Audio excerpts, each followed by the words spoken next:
Champakalata Champakalata Sila Champakalata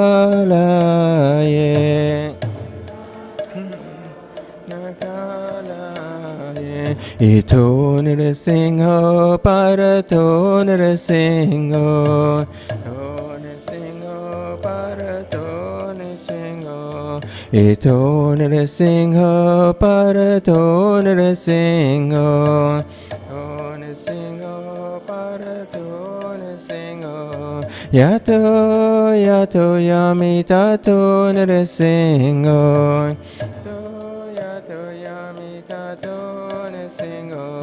Yato yato yamitato nirasingho Yato yamitato nirasingho Pahi nirasingho hridaye nirasingho Nirasingho hridaye Pahi nirasingho hridaye nirasingho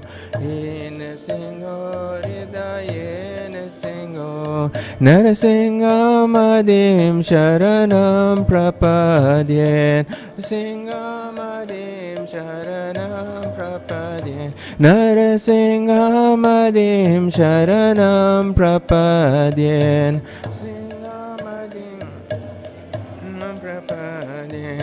Tava kara kamalavare nakam Adbhuta Shringam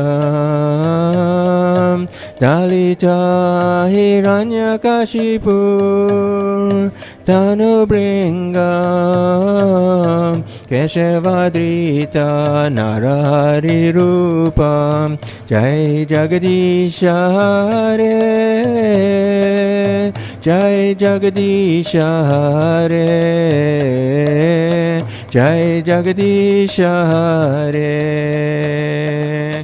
Avakara Kamalavare Nakam Adbhuta Shringam Dalita Hiranyakashipu Tanubringam Keshevadita Hari Rupam Jagadisha Hare Jai Jagadisha Hare Jai Jagadisha Hare Keshevadrita Narahari Rupa Jai Jagadisha Hare Jai Jagadisha Hare Jai Jagadisha Hare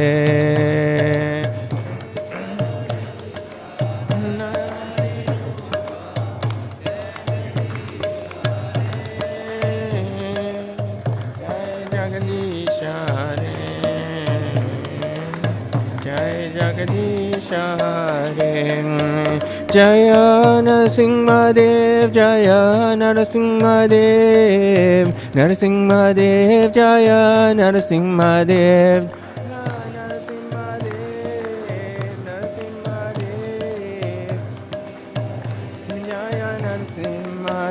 Jaya Lakshmi Narasimha Jaya Lakshmi Narasimha Jaya Lakshmi Narasimha Jaya Lakshmi Narasimha Lakshmi Narasimha Jaya Lakshmi Narasimha Jaya Lakshmi Narasimha Jaya Prahlad Maharaj Prahlad Maharaj Prahlad Maharaj Jaya Prahlad Maharaj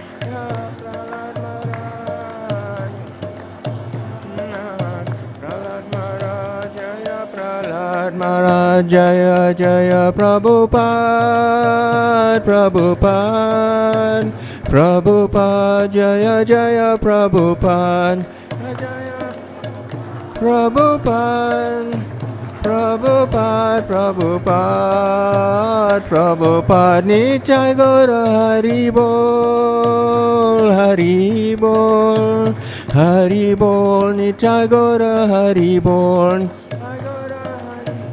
Hari Bol, Hari Bol, Hari Bol, Hari Bol. Jai Shri Lakshmi Narasimhadev Bhagavan ki Jai. Jai Shri Prahlad Maharaj ki Jai. Jai Jagat Guru Srila Prabhupada ki Jai. Jai Gaur Premanandi. Hare Krishna, everyone, and Shri Shri Radha Radhanatha ki Jai, Shri Chaitanya Mahaprabhu ki Jai, Shri Giriraj Govardhan ki Jai, Srila Prabhupada ki Jai. So welcome, dear devotees, to the Sunday Love Feast program at Shri Shri Radha Radhanatha Temple. We're very happy to have all of you here. Devotees, this Sunday Love Feast lunch prasadam has been prepared by the Pochepston Namahata, that's overseen by His Grace Gopal Raj Prabhu and his wonderful team. So please put your hands together for these wonderful devotees. Yeah. If you'd like to be part of this initiative, please see one of the devotees at the serve-out area to see how you can be involved in this cooking and the preparation of the feast. Devotees, we have a few announcements to go through. Tomorrow, Monday, 8th of August, is Ekadashi, fasting from all grains, beans, and legumes. It's also, Jhulana yatra begins on this day, and devotees are invited from Monday right up until Friday at 7 o'clock to come and swing their lordships, Shri Shri Radha Radhanath. It's a wonderful opportunity which you otherwise would not be privileged to. So please take advantage of that. On Tuesday, the Shri Shri Radhanath Temple Women's Forum warmly invites ladies to the 2022 Women's Day tea, party, and lunch. I think that booking has closed off since yesterday. And that program is from 10 to 1 p.m. On Friday is Sri Balaram Purnima, the appearance anniversary of Lord Balaram, and it's a half-day fast.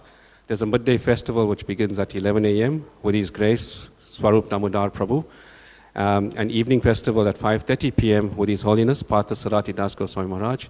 Jhulana yatra ends on that date, actually. Just a few dates which to diarize. The 13th to the 19th of August at 7 p.m. we're going to be having Gita Week, and every evening there'll be a class on the Bhagavad Gita. On next week Sunday, the 14th of August, Shri Shri Radhanath Temple Pre-Janmashtami Festival. It's a fruit and flower offerings that will be from about 10 a.m. till about 4:30 p.m. So that's the love feast for next week. Prasadam will be served throughout the day. And then on the same day, the Janmashtami festival moves to the Cloud Estate Namahata at the Saligram Hall. And this program will be with His Holiness Bhakti Priyat Bhagavata Swami. So if you are available, please attend. It's from 2:30 onwards. Devotees, one announcement from the festival team is that they are looking for devotees to be engaged in some collection of funds, much needed funds for the festivals that are upcoming. So if you feel that you have the capability and enthusiasm to collect some funds for the festival, you're welcome to collect the receipt books at the temple foyer at the book table. You can see the devotees there and they'll give you the receipt books to collect those funds. Devotees, it's our pleasure now to introduce our speaker, Her Grace Champakalata Mataji. Please welcome Mataji, who will present this morning's class on Jhulana yatra. Mataji, you can. Thank you.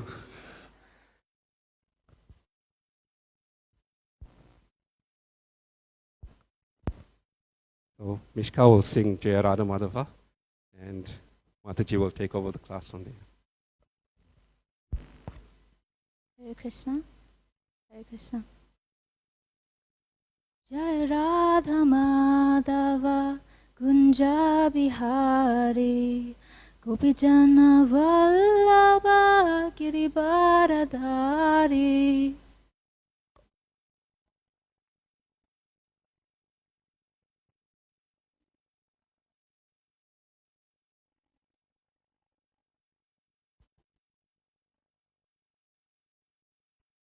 Jai Radha Madhava Kunja Bihari Gopijana Vallabha Girivaradhari.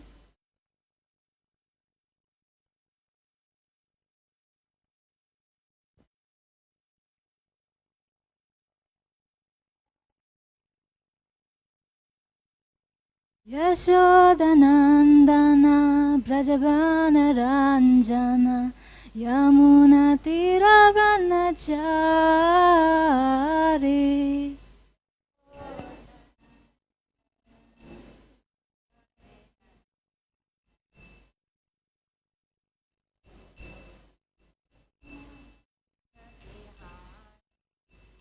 Jaya Radha Madhava Kunja Bihari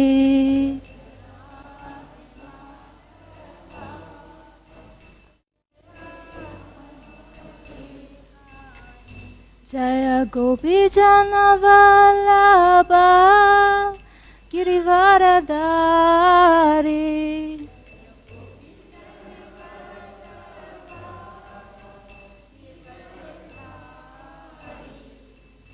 Yashodanandana Brajajana Ranjana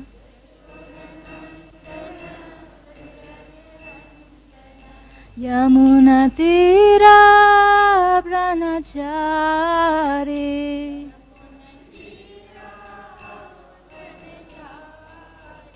Jaya Radha Madhava Kunja Bihari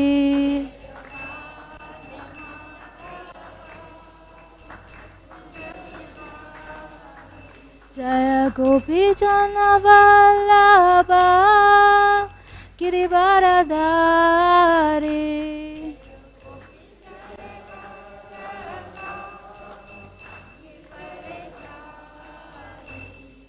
Yashodanandana Brajajana Ranjana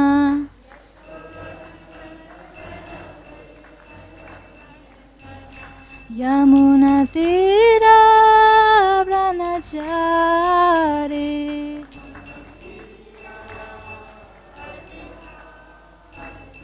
Jaya Radha Madhava Kunja Bihari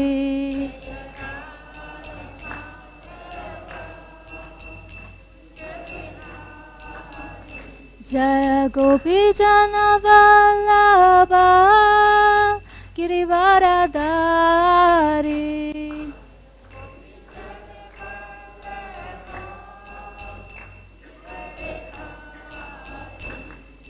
Yashodanandana Brajajana Ranjana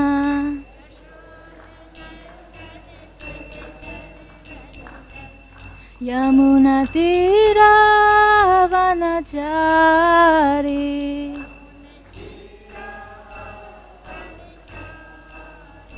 Jaya Radha Madhava Radha Madhava Radhe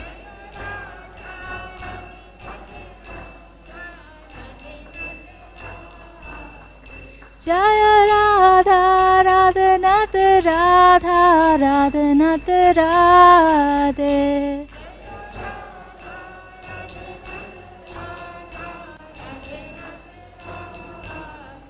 Jaya Nitai Gora Hari Nitai Gora Hari Gora Hari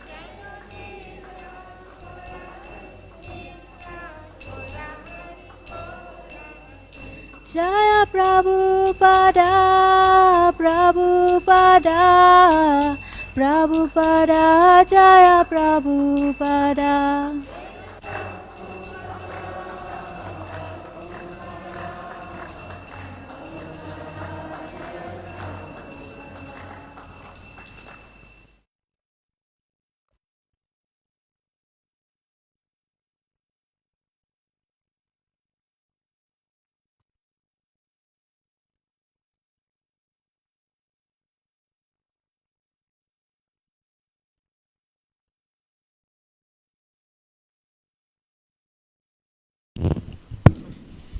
Thanks. Okay.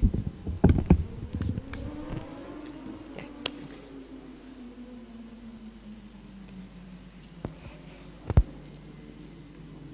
Hare Krishna. So today I've chosen the verse from Bhagavad Gita, chapter 6, text 47. Before we I read the verse. Let's all recite and the invocation prayers.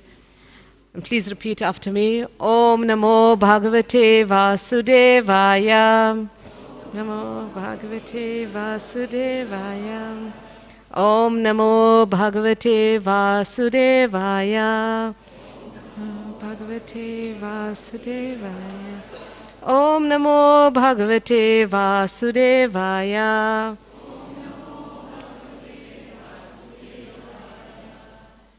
So I'll read the verse now. Yoginam api sarvesha mad gate nantar atmana shadavan bhajato yomam sa me yuktatamo mata. The translation is, and of all yogis, the one with great faith who always abides in me, thinks of me within himself, and renders transcendental loving service to me. He is the most intimately united with me in yoga and is the highest of all. That is my opinion. Right, I'm going to read the next verse as well, which is from chapter 7, text 1. Shri Bhagavan Uvacha Mai Ashakta Mana Partha Yogam Yunjan Mad Ashraya Asamsayam Samagram Mam Yata Gyanas Yasi Tachrinu. The translation of that is, the Supreme Personality of Godhead said, "Now hear, O son of Pritha, how by practicing yoga in full consciousness of me, with mind attached to me, you can know me in full, free from doubt." So I'm going to go back to the purport now of the first verse that I just read, which is, and I'll go through the translation again. And of all yogis, the one with great faith, who always abides in me, thinks of me within himself, and renders transcendental loving service to me. He is the most intimately united with me in yoga and is the highest of all. That is my opinion. It's purport by His Divine Grace, A.C. Bhaktivedanta Swami Prabhupada. The word bhajate is significant here. Bhajate has its root in the verb bhaj, which is used when there is need of service. The English word worship cannot be used in the same sense as bhaj. Worship means to adore or to show respect and honor to the worthy one. But service with love and faith is especially meant for the Supreme Personality of Godhead. One can avoid worshipping a respectable man or a demigod and may be called discourteous, but one cannot avoid serving the Supreme Lord without being thoroughly condemned. Every living entity is part and parcel of the Supreme Personality of Godhead, and thus every living entity is intended to serve the Supreme Lord by his own constitution. Failing to do this, he falls down. The Bhagavatam, 11th Canto, chapter 5, text 3, confirms this as follows. Ya esham tu purusham shakshad atma prabhavam ishwaram na bhajanti avajananti stanad brahasta patayanti adha.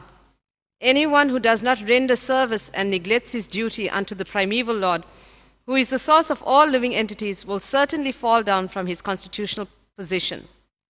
In this verse also the word bhajanti is used.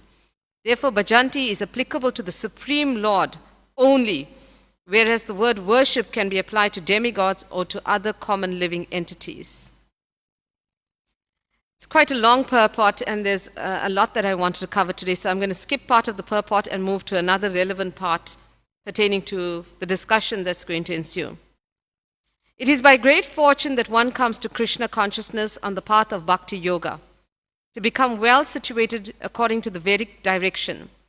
The ideal yogi concentrates his attention on Krishna, who is called Shamashundar, who is beautifully colored as a cloud, whose lotus-like face is as effulgent as the sun, whose dress is brilliant with jewels, and whose body is flower-garlanded.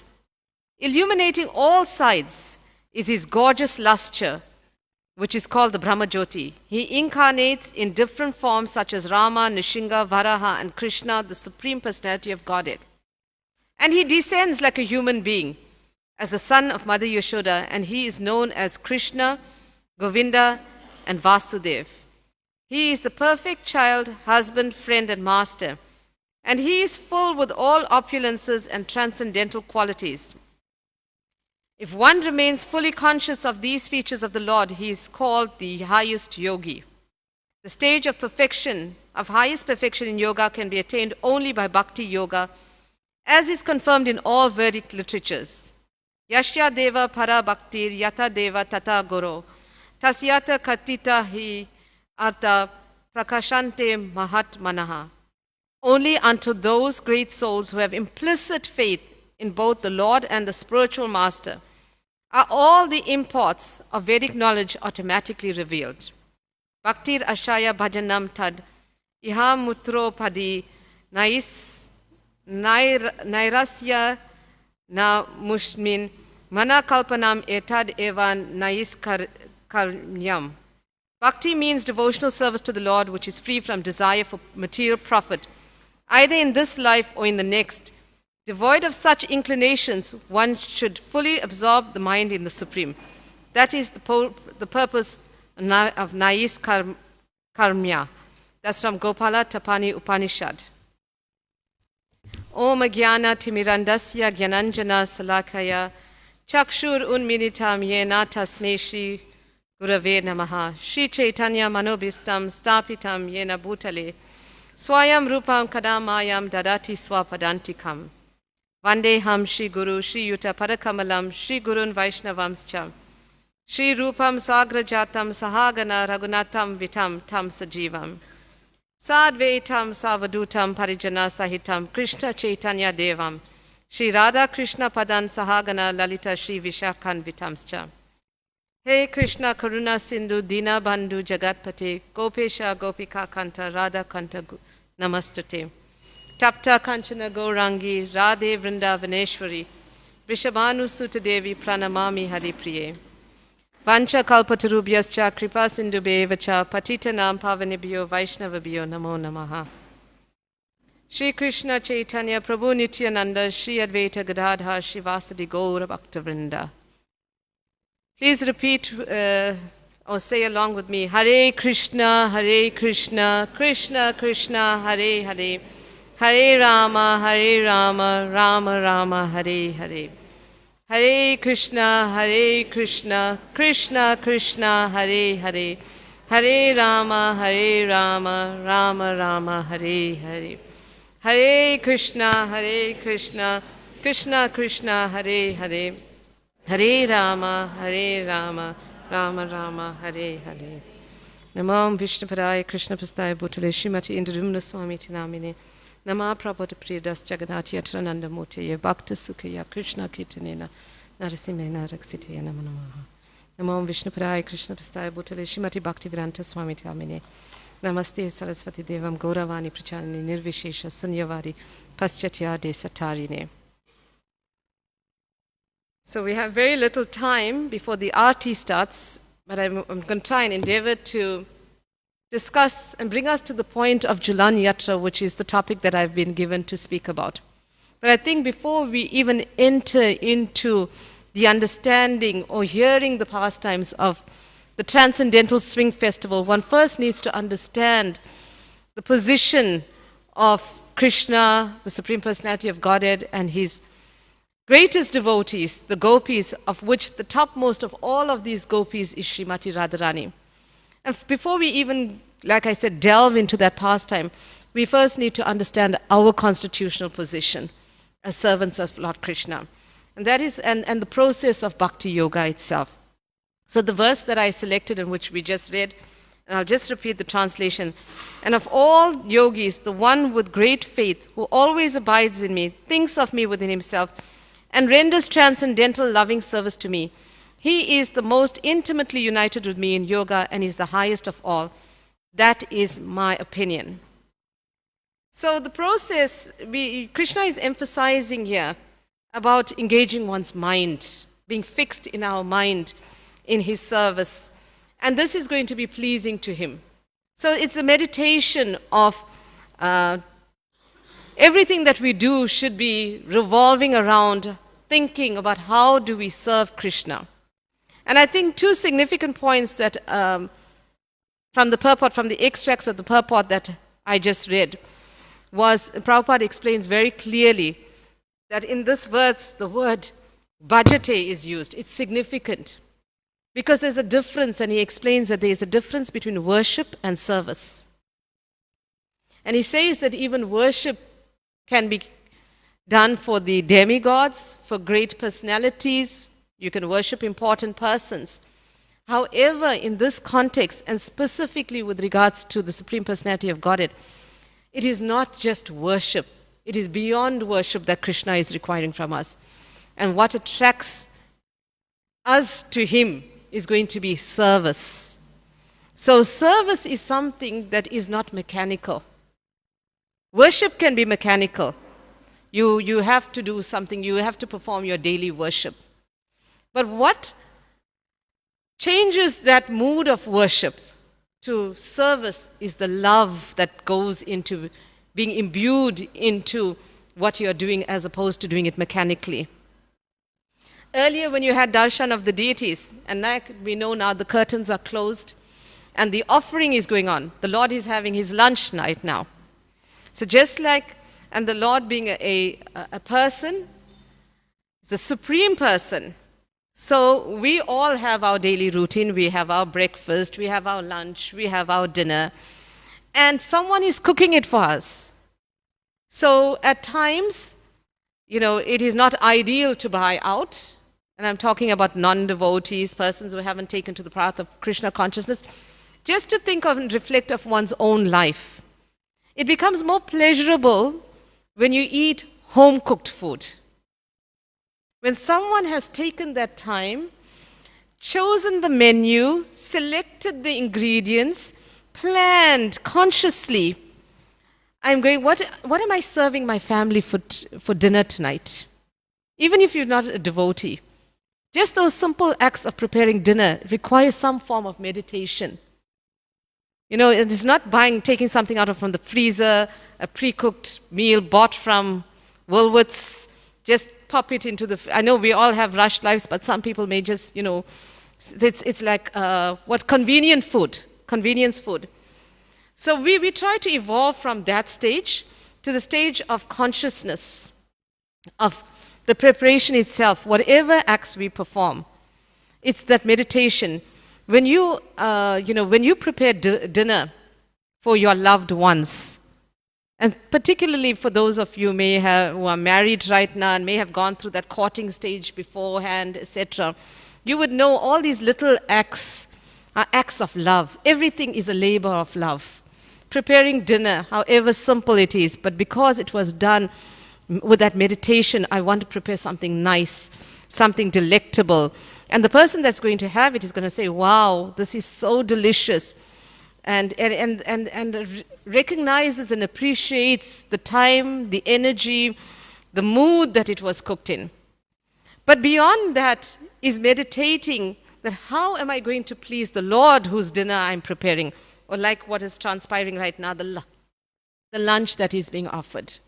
That comes with the consciousness, fixing one's mind, even in the kitchen. And we see how we progress from the habits that we had previously, where people would taste as they're cooking and test if the salt is fine and things like that, to the point is that because I am cooking this for my Lord, I will not taste it until he has eaten it first, and then I will have his remnants, what is left. So that consciousness is bhakti. We want to get to the point of developing that love for God.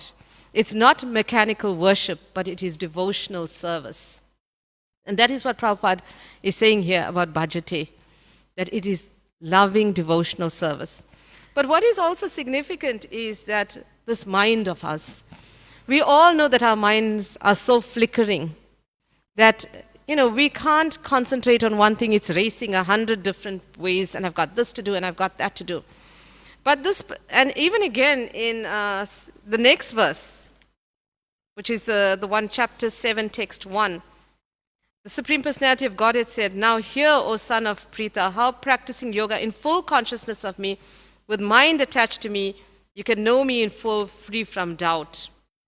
And in the purport, Srila Prabhupada says, one should therefore begin yoga practice as directed in the last verse of the 6th chapter, which we just read. Concentration of the mind upon Krishna, the Supreme, is made possible by prescribed devotional service in 9 different forms, of which Shravanam is the first and most important. The Lord therefore says to Arjuna, Tat Shrinu, or hear from me. No one can be a greater authority than Krishna, and therefore by hearing from him one receives the greatest opportunity to become perfectly Krishna conscious person. So, here again I'm not going to read the entire purport. I just want to skip ahead to another part. To hear about Krishna from Vedic literatures or to hear from him directly through the Bhagavad Gita is itself righteous activity. And for one who hears about Krishna, Lord Krishna, who is dwelling in everyone's heart, acts as a best wishing friend and purifies the devotee who constantly engages in hearing of him. In this way, a devotee naturally develops his dormant transcendental knowledge. As he hears more about Krishna from the Bhagavatam and from the devotees, he becomes fixed in the devotional service of the Lord. By development of devotional service, one becomes free from the modes of passion and ignorance. Right? And then it goes on further to explain about devotional service. So bhakti is that devotional process, is the process where the mind is fixed at the lotus feet of Krishna. Fixing the mind is important. Krishna talks about it often. I think again in chapter, that's what I just read right now. And then in chapter 9, text 34, Man mana bhava mad bhakto mad yaji mam namaskru mam evayashi yuktaivyam atmanam mat parayanaha. Engage your mind always in thinking of me. Become my devotee. Offer obeisances to me and worship me. Being completely absorbed in me, you will surely come to me. So that emphasis is about fixing the mind in devotional service. And in chapter 18 too, he says, abandon all varieties of religion and just surrender unto me. I shall protect you from all sinful reactions. Sarva daman parityaja mamekam saranam vraja ham tvam savapavebhyo mokshaisha masuchaha. So Krishna is towards the conclusion of Bhagavad Gita, he says, abandon all varieties of religion and do not worry. Once you surrender unto me, I will protect you. And we see like surrender, when a person comes with a gun towards you, you immediately surrender. You want to know, I've got no weapons, I'm not going to retaliate, hands up. So earlier we were all singing and dancing here with our hands up. What are we doing? We're saying we're surrendering to you, my Lord. I surrender unto you. You give up everything, all your attachments, your material attachments. I know it may sound, it's not as easy as it sounds to surrender and to be totally fixed and on that platform of, I don't care about anything. I surrender unto you. And having full faith, I think that's the surrender will come with the faith being there. But in terms of the process of getting to that point of love of Godhead, as described here, the first step is Shravanam Kirtanam. Vishnu's, Smaran, Shravanam and Kirtanam. So Shravanam Kirtanam starts with the process of hearing. And one hears about Krishna's pastimes.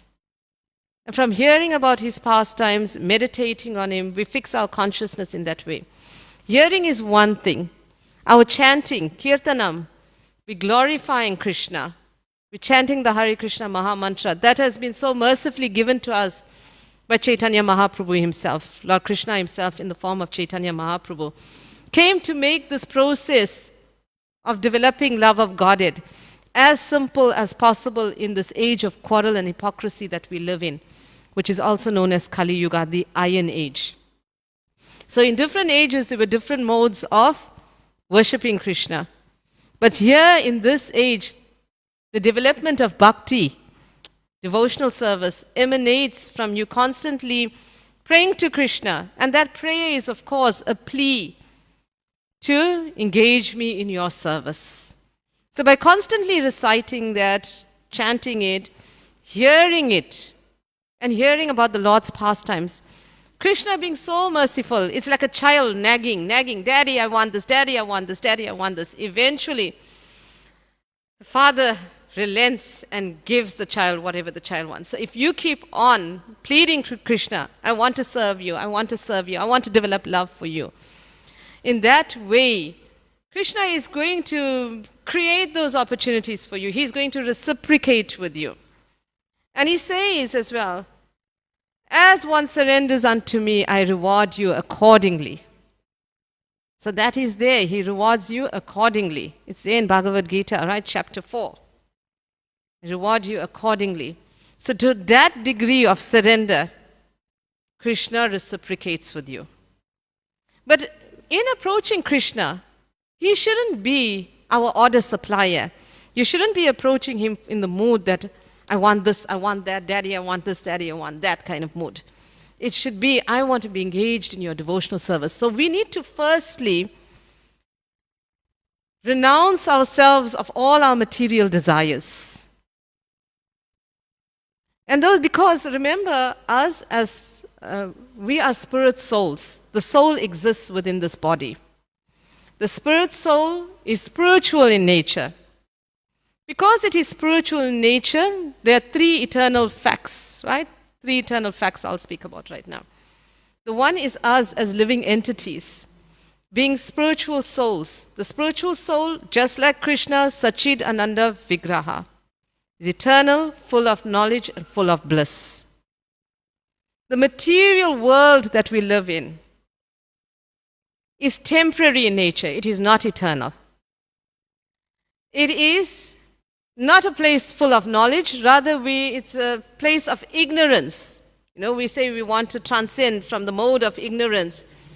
And even in our Back to Godhead magazine, you know, it's going from darkness to light, the knowledge of light.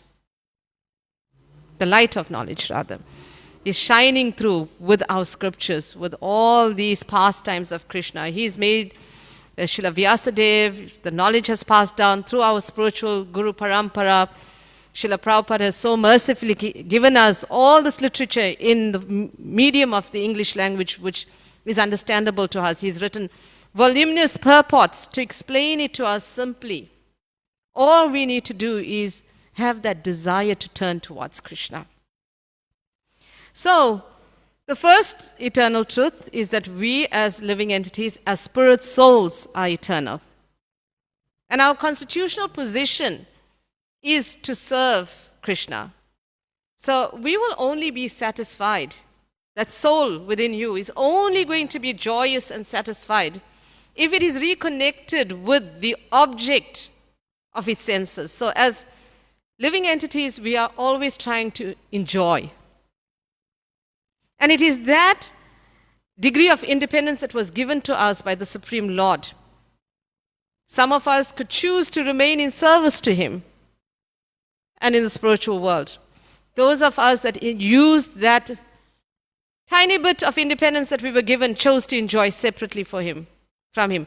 And therefore this creation, this material universe is created so that we who chose to enjoy separately from Him can come here. It's like a prison house.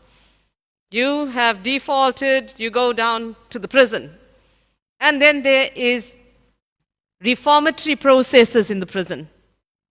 You know, to reform the offender, to rehabilitate the offender so that when they are released out of this prison house, they can become good law-abiding citizens. But the Lord is not looking for us to be good law-abiding citizens on the mode of just goodness. To enter back into His pastimes and to the spiritual world, one needs to surrender fully in service to Him. In that way, we will receive the greatest satisfaction. So the object, instead of the object of our hankerings being material sense gratification, it needs to be, we need to hanker for service to Krishna, to develop that love for Krishna. And that is when this process, so the second eternal truth is Krishna is the Supreme Personality of Godhead. Because He is the Supreme Personality of Godhead, He has existed before, He exists now, and He will exist in the future.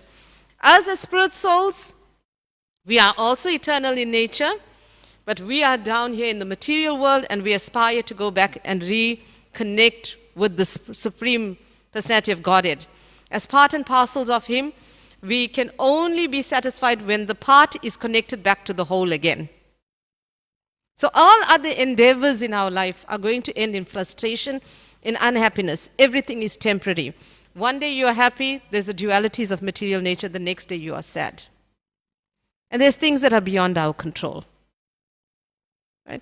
So the process of getting us, in this material world, because the body is temporary, the body has all these, we know the threefold, the Adhyatmik, Adidevic, and Adibodhic, the threefold miseries of material life exist there. So there's certain calamities that we go through, and we have no control over it.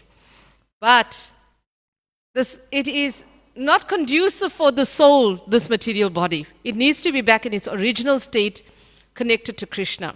So the third eternal truth is that process of bhakti. How to connect that eternal spirit soul with the Supreme Personality of Godhead. That link, yoga, and bhakti yoga specifically, the process of devotional service, brings us to that level of being reconnected in loving devotional service to the object, to the supreme object of all our endeavors, all our acts of devotion should be to serve Krishna himself. So there's three things we've spoken about. As the bhakta, the devotee, Bhagavan, Supreme Personality of Godhead, and the process, the third B is bhakti. Right? So those three eternal truths, by the process of bhakti, we are linked back to Krishna. Now, devotional service, like I mentioned earlier, starts from the process of hearing and chanting. And it is to that degree that you surrender, to that degree Krishna reciprocates with you. Now, of all the devotees, it takes lifetimes after lifetimes on that process, because we're all going through our various stages. There's 8,400,000 species of life, and we've evolved, and eventually to come into this human form of life is that type of body that we've got. We've got that intelligence given to us. The mind, we can discern between right and wrong, unlike the lower species of life, other animals, insects, the fish, etc. We can discern between what is right and wrong, and we can come to that stage of inquiry of why am I here? What am I doing here? Where have I come from? Where am I going to? What is the process to get back there? And all of that is contained in the Bhagavad Gita, Srimad Bhagavatam. So we need to embark on that process. And after many lifetimes, you can't perfect yourself in one lifetime. Srila Prabhupada, and I heard Bhakti Chaitanya Swami saying in class just a few weeks ago, Srimad Bhagavatam, Bhakti Vaibhav, of course, he was saying how in this lifetime, even Srila Prabhupada said, 20 years of service or so, and if one is fixed in devotional service, one can perfect one's lifetime in this lifetime and go back to Godhead. It doesn't have to be repeated births to continue, depending on your level of surrender and achieving that pure devotional service with no tinge of any other hankerings.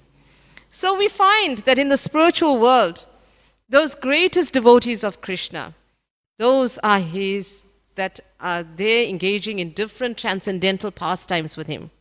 And of all his devotees, the topmost are the gopis, the cowherd girls of Vrindavan. And amongst all those gopis, the topmost of all those gopis is Srimati Radharani. And therefore, I said we first need to understand our constitutional position. We cannot be like the materialists who read Srimad Bhagavatam and they immediately race to the 10th canto, to the most confidential pastimes of Lord Krishna. And then they interpret it with a material vision, because they still have material sense gratification. They still are lusty. So in material consciousness, lust exists. But transformed with bhakti, devotional service, pure devotional service, brings us to the platform of prema, love of Godhead. So we cannot view these pastimes as if they are mundane relationships between a male and a female. These relationships of these pure devotees with Krishna are on a transcendental platform. They are not like our relationships that we may have had, with boy and girl, for instance. It is coming to that level of understanding. These are these devotees that are totally surrendered to him. It's like we know of the pastime of, the Brahmins' wives. It's there even in Krishna book, in Srimad Bhagavatam, where Krishna had a headache. And he wanted, and then we had all these learned brahmanas were getting ready to perform great sacrifices, like we have a Havan Kund here right now. I mean, this is a very, very simple Havan Kund. But remember, when Krishna was present as well, they were elaborate. Everything is so much more elaborate. So the brahmanas were like, very particular. They were learned. They knew all the hymns. They knew the scriptures. And they were ready to perform the sacrifice and getting everything ready. Krishna had a headache. So he sent someone to go and ask. He said, go and ask, what's going to cure Krishna's headache? He wants the dust from the feet of his devotees. And these Brahmins are meant to be his devotees because they're performing this worship for him. There again, it's worship. They're getting ready to worship him. So, they came and asked the Brahmanas, we want dust from your feet. No, we're busy. We're getting ready to perform the sacrifice. Krishna wants it. No, I can't give it because, they just refused. Then Krishna said, go to their wives. And the wives, we think that women are simple. These are Brahmins. They are learned people. They know all the scriptures. They know all the hymns. They know all the rituals. But their wives are just simple ladies, helping with the preparations, helping with the cooking, etc. And when they were approached, the wives were approached, for the dust. Despite the fact, the Brahmanas knew that if you give, it's offensive, dust from my feet to go on the Lord's head, it's the greatest offense. But they, regardless of the consequences, of the so-called consequences of the reaction that they could get, the offense that they may have been causing, because Krishna wanted it, even if they had to suffer any reaction for it, they were willing to give the dust from their feet. That is bhakti. That is, even in the higher planetary system, you find, like even when we read Krishna book, and we see when Krishna went to Mathura, and he, I think there's Krishna there, killing Kamsa. But when he was fighting when he first entered into Mathura, all the ladies in Mathura were observing, oh wow, they were mesmerized with the beauty of Krishna and Balaram. But they were little boys then. How beautiful they looked. How, the luster from them, the effulgence from them. And they were mesmerized with their beauty. And they saw them as these beautiful, handsome young boys. Then they saw them fighting with Chanura and Mustika, and they saw their prowess, their strength. And then they could realize these are not ordinary boys. Perhaps this is God, because he's so powerful. And so they regarded Krishna and Balaram as God. But those same boys in Vrindavan, with their topmost devotees who have had the opportunity to come down to this material world and engage in Krishna's pastimes when he was present here, we see in Vrindavan the mood is different. We see Mother Yashoda there, that picture there. When Krishna, as a little boy, when he opened his mouth and she could see, and she was chastising him because the gopis had told her, Krishna, your son has been eating clay. Naughty boy. Come here, Krishna. Open your mouth. I want to see. No, I haven't. Mata, I haven't eaten anything. Open, I want to see your mouth. And when he opens his mouth, she can see the entire universe in there. All the planetary systems are there. But what does she say? Despite the fact he has revealed to her that he is the Supreme Personality of Godhead, all she sees, yes, my son may be God, but he is my son. I love this boy. He is my son. She's in that relationship of mother and child. So just like that, the mood is different because the level of purity and devotion, Krishna has awarded them these opportunities to serve him on such intimate levels, to take on the role of a mother, to take on the role of his cowherd boyfriends. I think there should be another picture somewhere here where Krishna is having lunch. There he's lying, Balaram is lying there. There they are eating here. So Krishna and Balaram are in the forest. And when his friends are having lunch, hey, what did you bring for lunch today? Oh, you're eating this. And they got it in their mouth. He takes it from their mouth and puts it into his mouth. Can you imagine God taking your half-eaten food? But because these are his pure devotees, they get to associate with him on that level. So we need to understand these intimate pastimes based on those relationships and the level of purity and bhakti that those devotees have for Krishna. Which brings me now, I've now set the scene and the understanding of these devotees so that when we hear of these pastimes such as Jhulana yatra, we must understand it that it's not a mundane pastime. So, at one time, Srimati Radharani being about 5, 6 or 7 years old, and Krishna around the same age, grew up, so they were little children. Krishna had this desire that he wants to see Radharani's face. And he wants to see it close up. From close, personal, he wants to see Radharani's face. Now, one may say that, you know what, but we know that Krishna had already seen Radharani's face because we've heard previously that when Radharani and Radhastami is coming, and you'll probably hear this pastime as well, when Radharani appeared, and her parents, she was the most beautiful little baby girl.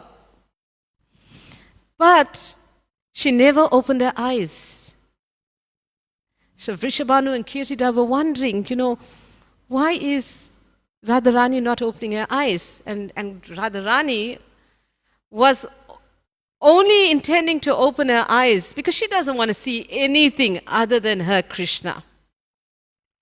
So Mother Yashoda brought Krishna. She came to visit her dear friend Kirtida and to see her baby Radharani. So she comes there with baby Krishna. So Krishna is there, Radharani's cot is there, and then he peers over and touches Radharani. And at that time, Radharani opens her eyes. Because the object of her vision is now before her, Krishna. So that is how her mind was fixed as well. We spoke about the mind earlier. It's fixing one's mind on that state of consciousness. So she opens her eyes and she sees Krishna. So Krishna has already seen her. But Yogamaya, who is the internal energy of the Lord, she has a hand. When Krishna appears in this material world, his own energy in the form of Yogamaya becomes like this, like we have a play director. She creates all these various scenarios, scenes. And it appears, and Krishna is not under her control, but he allows Yogamaya to create these acts, these situations, so that he can engage in pastimes and give pleasure to his devotees and give them the opportunity to serve him. So in this way, Krishna comes under, Yogamaya's influence, and he seeks to have darshan of Srimati Radharani from close up and see her face. So he does some research. How is he going to see Srimati Radharani close up? So he heard that when they are playing hide and seek, remember 5 to 7-year-olds playing hide and seek in the groves, in the kunjas of Vrindavan, in the forest.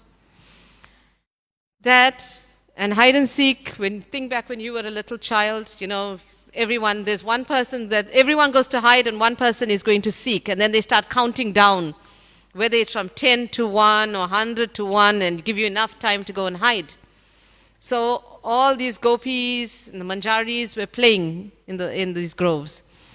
And Radharani, being the innocent little girl that she was, she would always go and hide in the same place. You know, so when you played hide and seek, perhaps if you can reflect, sometimes you found that spot where every time you never got caught when you hid in that spot. So Radharani would go to that spot. So Krishna did his research and he found out where she goes to hide.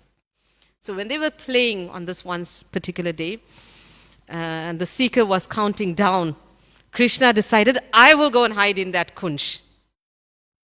So he went and hid in the spot where she usually comes to hide. So Radharani goes, now they're counting down, 10, 9, 8, 7, and Radharani is huffing and puffing to get to her spot quickly now.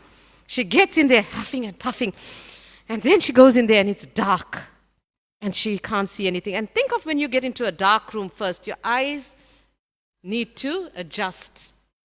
The pupils need to dilate so that the light comes in and then it adjusts.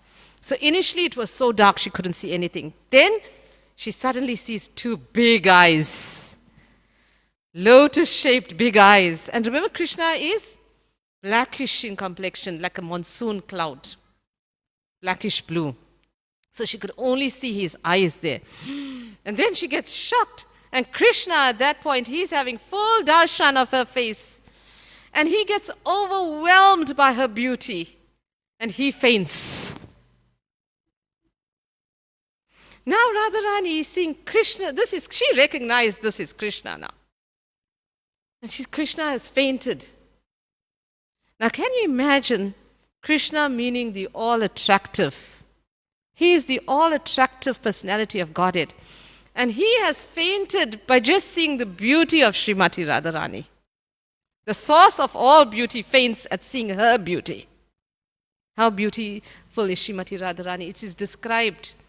We know in Brahma Samhita as well, Brahma, speaks of Chintamani Dham, and he speaks of the hundreds of thousands of Lakshmis. But it is said that the cumulative beauty of billions and billions of Lakshmis put together cannot compare to the beauty of the tip of one toe, of one foot of Srimati Radharani. So Krishna became overwhelmed with seeing her beauty and he fainted. Now Radharani finds herself, what do I do? Krishna has fainted and I'm going to get caught. If I leave this kunj, then I'm going to be caught, hide and seek. And then it's going to be my turn to go and seek. So what do I do?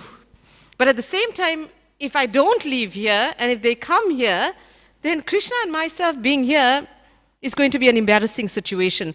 Then I'm going to be questioned by the other cowherd girls. What were you and Krishna doing in this kunj when we were playing hide and seek? So then she was in a dilemma and she started crying. And she had to make a decision now. Does she help Krishna and see what happened to him? Or does she save herself from any embarrassment and leave and get caught? Because if she leaves that now, she's coming out in the open. It's hide and seek. She's exposed her hiding place. She's come out in the open. She's definitely going to get caught. So she decides, I will save myself from any embarrassment and I'll leave the kunj. She walks out and what she does? Okay, everyone. Game over. Let's pack up and let's go. She calls the game of hide and seek over and everyone must go home now. So when she does that, she's still very unhappy. And everyone can see, why is Radharani now called the game over? Why is she crying? Why is she... You can see she's disturbed. So they ask her and she's not saying anything. No, let's just go home now. Then Lalita Devi, a very dear friend Lalita, comes to her and says to her, please tell me, what is affecting you? What has happened that has caused you to cry like this? And then she reveals to Lalita that, this is what happened. She tells her, I was in the Kunj, I was hiding over there, and then suddenly I saw Krishna there, and he fainted, and I didn't know what to do. And she tells her of her dilemma, should I stay there, and helped him recover from his faint. And she says to Lalita, then she says to Lalita, can you do me a favor, please? Can you go to Nandagram, where Krishna resides, Mother Yasoda, and go and ask Mother Yasoda, how is Krishna? So Lalita says, okay, I can go do that. So Lalita goes to Nandagram, place where Krishna resides. And she goes to Mother Yasoda and she asks him, how is Krishna, Mother Yashoda? And she says, Krishna's fine, he's outside playing with his friends, the cowherd boys there. Oh, he did he take any medication? And Mother Yashoda is like, what is she talking about? Why did Krishna need to take medication? And then